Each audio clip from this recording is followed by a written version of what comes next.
ఒక భారీ బడ్జెట్‌ను మరలా నిర్మలా సీతారామన్ గారు ప్రతిపాదించారు.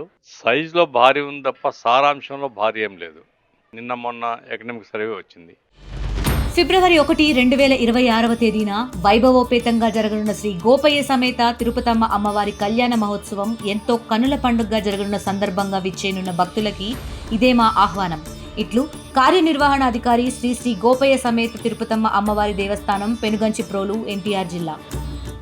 ఎకనామిక్ సర్వేలో భారతదేశంలో ఉండేటువంటి ప్రధానమైనటువంటి సమస్యల్ని కొంచెం తడమడం జరిగింది.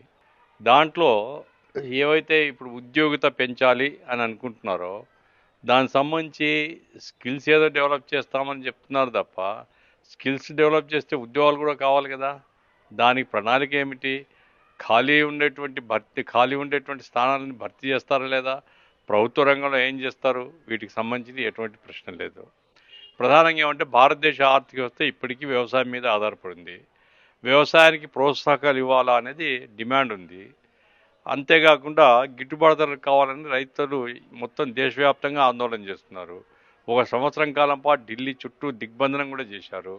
ఆ రోజు ప్రధానమంత్రి గారు వాగ్దానం చేశారు, మేము గిట్టుబాటు ధరలకు గ్యారెంటీ ఇస్తామని. గిట్టుబాటు ధరలు ప్రకటించడమే తప్ప గ్యారెంటీ ప్రభుత్వం ఇవ్వలేదు, కొనుగోలు చేయడం లేదు. ఆ రకంగా మార్కెట్లో వ్యవసాయాన్ని ప్రోత్సహించే పద్ధతిలో మార్కెటింగ్ నిధి ఏర్పాటు చేసి రైతుల దగ్గర నుంచి కొనుగోలు చేస్తామనే మాట ఎక్కడ ఒక మాట లేదు. వ్యవసాయానికి సంబంధించినటువంటి బడ్జెట్ అలొకేషన్స్లో ఏం పెరగలేదు. యానిమల్ హస్బెండరీ కొంత పెంచారు, చేపల కోసం కొంత ఏదో 500 చెరువుల్లో మేము చేపలు పెంచుతాము, ఆక్వా డెవలప్ చేస్తామని చెప్తున్నారు తప్ప మౌలికమైంది ఇప్పటికీ 40% పైగా ప్రజలు ఆధారపడి బతుకుతుండేది పొలాల్లో సేద్యం చేసి పంటలు పండించేటువంటి రైతులు. వీళ్ళకి సంబంధించి ఎరువులు సరఫరాకు కానీ సబ్సిడీ ఇవ్వడము, లేకుంటే వాళ్ళకి సంబంధించినటువంటి ఇంకేదైనా రాయితీలు ఇవ్వడము, లేకుంటే గిట్టుబాటు ధర గ్యారెంటీ చేయడము, కొనుగోలు మెకానిజం ఏర్పాటు చేయడము, ఇటువంటిది ఏం లేదు. అంతేకాకుండా ఏదో నిన్న మొన్నటి వరకు వార్తలు వచ్చేటివి కిసాన్ యోజన నిధులు పెంచుతారని, అట్లాంటిది కూడా ఏం కనపడలేదు. వ్యవసాయానికి అన్యాయం జరిగింది. పోతే మొదటి నుంచి కార్పొరేట్ అనుకూల బడ్జెట్ బీజేపీ వచ్చినప్పటి నుంచి కార్పొరేట్లకు అనేక రాయితీలు ఇస్తున్నారు. దీంట్లో కూడా ఆ రాయితీలు కంటిన్యూ చేసినారు. ఏమైనప్పటికీ యథాలాపంగా చేసినటువంటి బడ్జెట్ ప్రయోగం తప్ప ఒక వికసిత భారత్ అంటే ఏమి, దేశాన్ని సమీకృతంగా అభివృద్ధి చేయాలా, అన్ని రంగాల అభివృద్ధి చేయాలనేటువంటి ఆలోచనతో ఈ బడ్జెట్ రూపొందించలేదనేది నా అభిప్రాయం.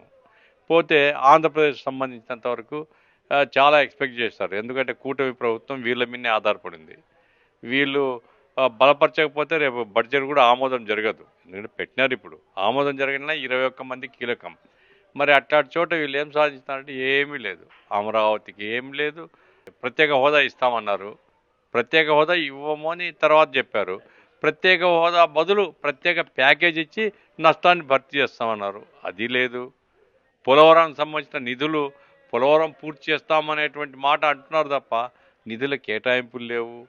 వెనుకబడ్డ ప్రాంతాలు, ఇప్పుడు రాయలసీమ కానీ ఉత్తరాంధ్ర కానీ వెనుకబడ్డ ప్రాంతాలకు సంబంధించి ప్యాకేజ్ ఇస్తామన్నారు, అది లేదు.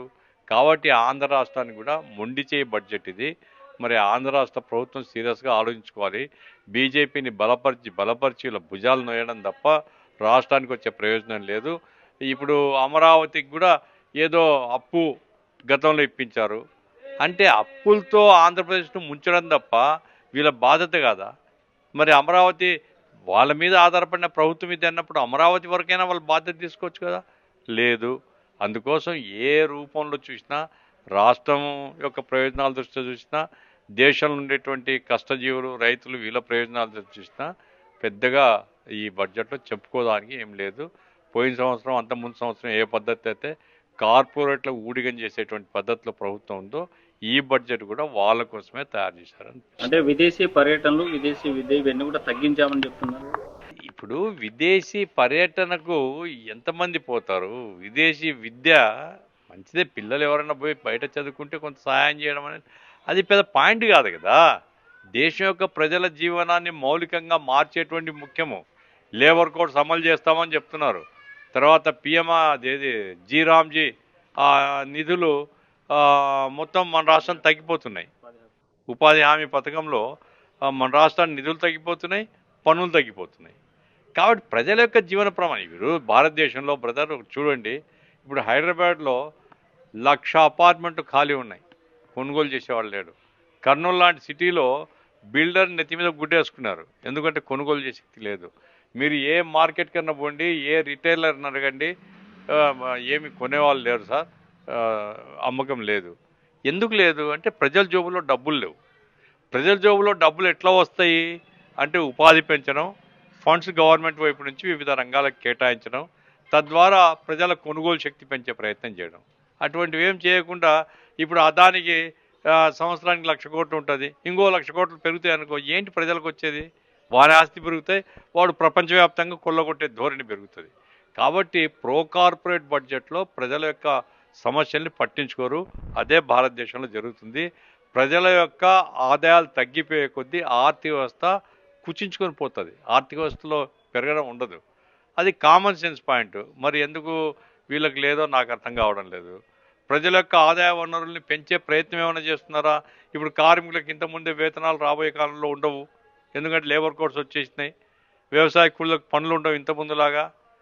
తర్వాత ఇప్పుడు అమెరికా ఈ పన్నులు ఇవన్నీ వేసిన తర్వాత మన ఆక్వాకల్చర్కు డిమాండ్ లేదు.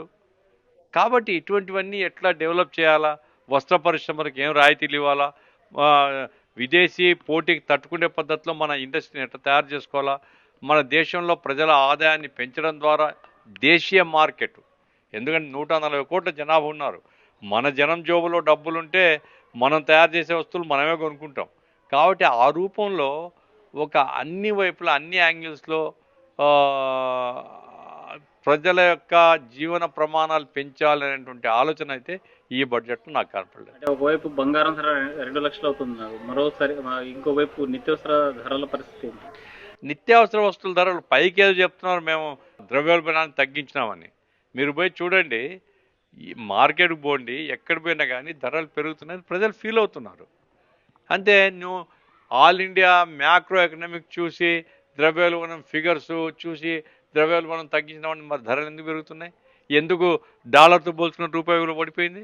నిజంగా మీరు ద్రవ్యోల్బణాన్ని కంట్రోల్ చేస్తుంటే రూపాయి విలువ అంత పడిపోకూడదు కదా, ఎందుకు పడిపోతుంది? కాబట్టి పైకి ప్రభుత్వం అంగీకరించకపోయినా ధరల పెరుగుదల ఉంది, ద్రవ్యోల్బణం ప్రభావం ఉంది. రూపాయి విలువ పడిపోతే దాని ప్రభావం ధరల మీద పడుతుంది.